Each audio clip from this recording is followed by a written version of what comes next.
You think you know everything about LeBron James, but there's still so much you don't know about. $1 million scandals, addictions, almost dying in a plane crash. These are some shocking things you didn't know about LeBron James. And let's start where it all began. St. Vincent, St. Mary High School. A 17-year-old LeBron was already on top of the sports world, because not only was he dominating basketball, he was becoming an even more legendary football player. On the field, nobody had ever seen anything like LeBron. From his sophomore to junior year, LeBron racked up over 100 receptions, 23 touchdowns, and was already being compared to NFL legends. So, with D1 offers rolling in, LeBron's future was 50-50. He was either going pro in football or basketball. And because he loved both sports, LeBron just couldn't make a decision. Until a summer league game, his fate was decided for him. As LeBron ran down court on a fast break, he slammed it, like he'd done a million times.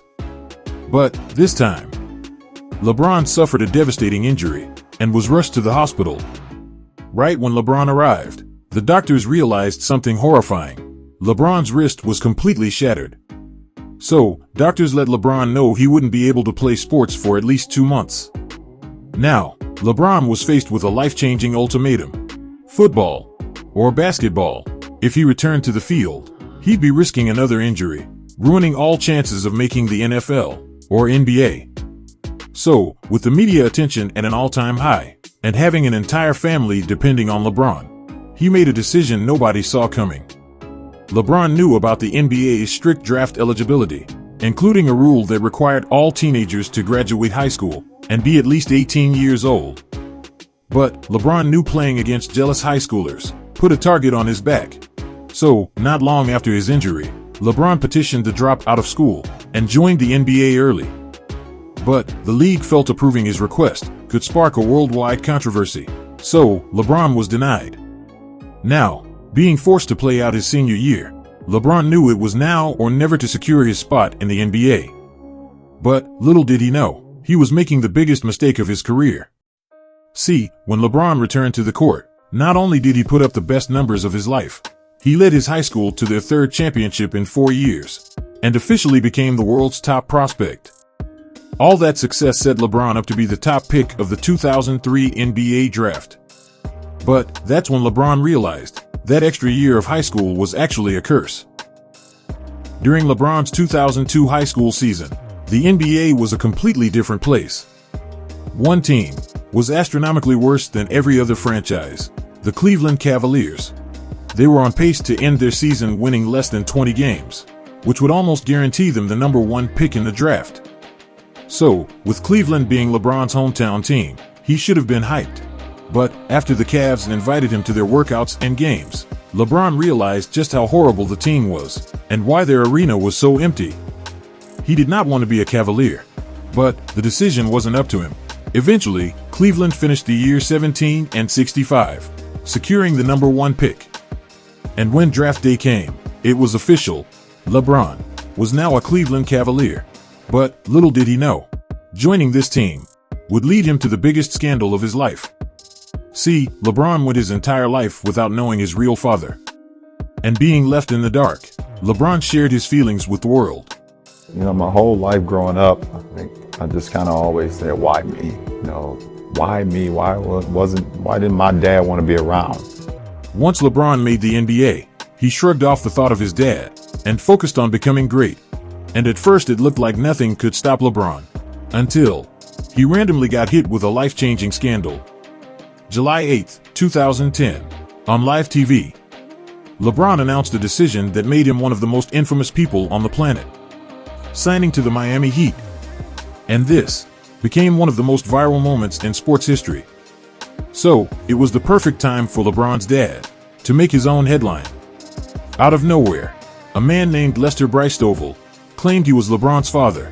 But not only that, he was suing LeBron and his mom Gloria for $4 million because of a DNA cover-up scandal. And the entire situation started 26 years earlier. March 15, 1984, Lester claimed he showed up at the DC Space Bar and met LeBron's mom. She claimed she was in her 20s and looking for a good time. So, eventually, Lester took her home and described the situation with Gloria as intimate. But later that night, Lester was ashamed of his performance and decided to leave without any intentions of contacting Gloria again. Until a few weeks later, it was Gloria, and she was pregnant. At that moment, Lester just couldn't believe it. So, all he told Gloria was, "Well, if he's mine, make sure he plays basketball," and hung up. And keep in mind, this was the end of March, 9 months before December. And when was LeBron eventually born? December 30th, 1984, but it wasn't until 23 years later. Lester regretted that phone call. December 5th, 2007. The time had finally come that Lester realized he messed up. LeBron was now dominating the NBA and became a multimillionaire. So, Lester called up Gloria. He apologized and even tried reconnecting with her and LeBron. But it was too late. Gloria wanted nothing to do with Lester. And since she knew LeBron turned himself into a star, she not only didn't want Lester to come around, she apparently threatened to get Lester beat up if he ever called again. But a few days later, LeBron heard about the call and desperately wanted to know if this man was telling the truth. So, they agreed to a DNA test. The results came in the mail. Lester was not the father, or so LeBron and Gloria made it seem. Lester felt something shady went down with the test and believed LeBron and Gloria tampered with them to cover up the evidence. Lester claimed he looked exactly like LeBron. They had the same body type, same height. We're approximately the same height. Hell, in basketball, they even dunked the same, and that there was no way he wasn't LeBron's father. So, Lester filed a $4 million lawsuit against LeBron and Gloria for fraud, defamation, and misrepresentation. The claims went back and forth, but LeBron refused to comment. And finally, in 2011, a judge analyzed the story and felt Lester was trying to make a quick buck just for being LeBron's dad. So, the case was dismissed and LeBron never acknowledged Lester again. To this day, LeBron still doesn't know who his real dad is. I just wonder if that's what led to LeBron's addictions, or maybe it was 2021's nightmare season.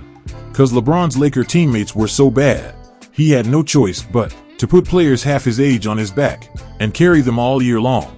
Like, how is that even possible? He's 37 years old. Well, it turns out LeBron's been hiding things. And recently, he revealed his secret. LeBron can't go a single day without watching Hoopify. Yeah, even LeBron's a fan. So, if you want to be the next LeBron James, subscribe. Anyway, LeBron also said, I'll go home, drink wine or drink tequila every night. None of that stuff matters to me. Yeah. Can you really blame LeBron for drinking every single night when he's got teammates who do this? Even when LeBron's on the bench. He needs alcohol. But that's just one of the craziest stories of LeBron James' career. So, let's talk about the one destructive decision that cost LeBron $50 million. After LeBron's losing season with the Lakers, he traded away damn near the entire team for Anthony Davis. At first, this seemed amazing, until LeBron realized this move was secretly about to cost himself millions. See, LeBron knew that throughout Anthony Davis's entire career, he'd always worn the number 23. And obviously on the Lakers LeBron already wore the number. But he knew how significant it was to AD. So, to show AD some extra appreciation for coming to LA, LeBron passed in the jersey number. But as soon as LeBron revealed AD was becoming the new 23, LeBron got a surprise call from Nike, and they broke some horrible news. Apparently, the next season's NBA fan gear was already made, including millions of LeBron Lakers jerseys with the number 23. So, the only way he could switch numbers was destroying all of the inventory. And just think, NBA jerseys can run you at least $50 each. So, LeBron decided to wait it out. He stuck with 23, forced AD to settle on number 3. And the next year, when LeBron could officially switch his number, AD realized he didn't even want 23 anymore. Damn. Imagine if LeBron spent $50 million for no reason. And now that we're getting into the top craziest stories of LeBron's career, let's take things to a whole new level. Throughout the first 3 seasons of LeBron's career, he put the Cavaliers on his back and developed into one of the NBA's greatest scorers. So, he was voted in the 2006 NBA All-Star Game. But that's where things turned deadly. Coming into All-Star Weekend, LeBron and his Cavs teammates had a simple flight plan. Hop on the team plane, fly from Cleveland to Detroit, then head to the All-Star event in Houston. But right when LeBron took a look at the plane, he already knew something was wrong. I had always complained about our team plane. It was old, it was run down, but I always felt like something could actually happen to this plane. Up to this point, nobody took LeBron's fear of flying seriously.